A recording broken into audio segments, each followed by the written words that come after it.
Top 10 Ghost Stories. Let's start with the biggest problem for anyone writing a ghost story. Does your ghost actually exist? Maybe there is going to be some other explanation.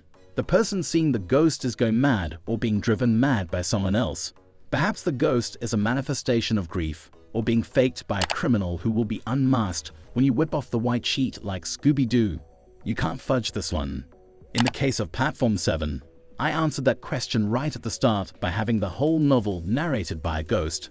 That of a young woman who has died on Peterborough railway station and finds herself trapped there until the mystery of her death is solved. That created other problems though. What could my ghost do? Could she move objects, pass through walls?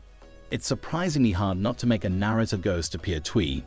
The minute your ghost talks about whisking from one place to the next or floating along the pavement, they sound like Casper. Suddenly, there are a lot of verbs that can only be employed with the greatest of caution. The very best ghost stories get you to suspend your disbelief because whatever the nature of their manifestation, the rationale for that ghost existing is entirely convincing. Here are some of them. 1. Beloved by Toni Morrison, 1987.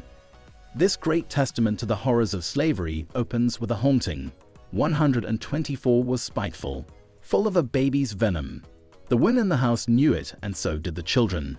In the Nobel Prize-winning author's most famous book, the ghost of a baby killed by her mother to save her from slavery is a malicious sprite, but also a metaphor for the way in which the great evil of slavery haunts its victims after abolition, haunts the history of America, and should haunt us all. To write it was to pitch a tent in a cemetery inhabited by highly vocal ghosts. Morrison said, talking of the chaos of the needy dead, when Morrison's death was announced at the beginning of August, many commentators cited Beloved as one of the greatest novels of all time. If you haven't read it yet, what's wrong with you? 2. The Turn of the Screw by Henry James, 1898. No list of ghost stories could exclude this Victorian classic set in a remote country house. A governess has care of a young boy and girl, two orphans, who she comes to believe can see the ghosts of a man and woman maliciously haunting the house. One of the intriguing aspects of reading this unresolved story is that, seen through modern eyes, its ambiguities offer themselves up as metaphors for child neglect and sexual abuse within the home. 3. Man-Tiger by Ika Kurniawan, 2015. Ghost stories from different nations provide a cultural barometer of sorts. Ghosts have a strong presence in Indonesian culture, and the white tiger that inhabits this story is not only the phantom inside the young murderer Majo, but also a literal tiger that can be seen by the villagers. This short, intense, and beautiful book was selected for the Man Booker International Longlist, making Kurniawan the first Indonesian author to be nominated. Is it really a ghost story? Who cares? 4. Ghosts of the Tsunami by Richard Lloyd Parry, 2017. This award-winning non-fiction account of the 2011 tsunami that claimed tens of thousands of lives in Japan isn't strictly a ghost story either, but it's a stunning account of how the living are haunted by the need to reclaim their dead. Parry concentrates on the tragedy of Okawa Primary School, which lost all but 2 of its children.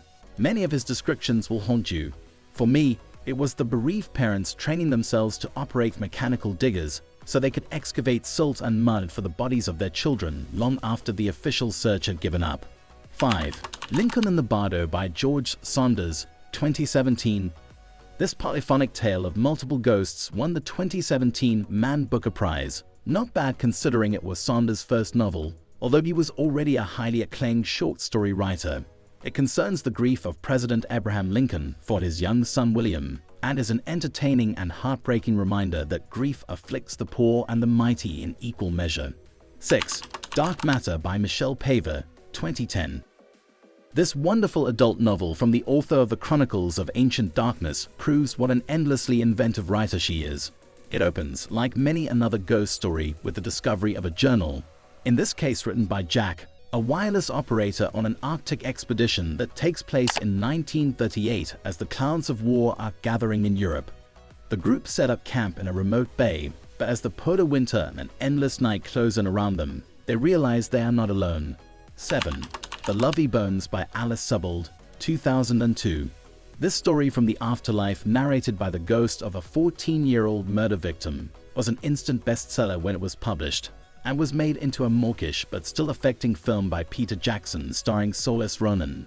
Susie Salmon watches from her own personal heaven as her family grieve and the police fail to catch her killer.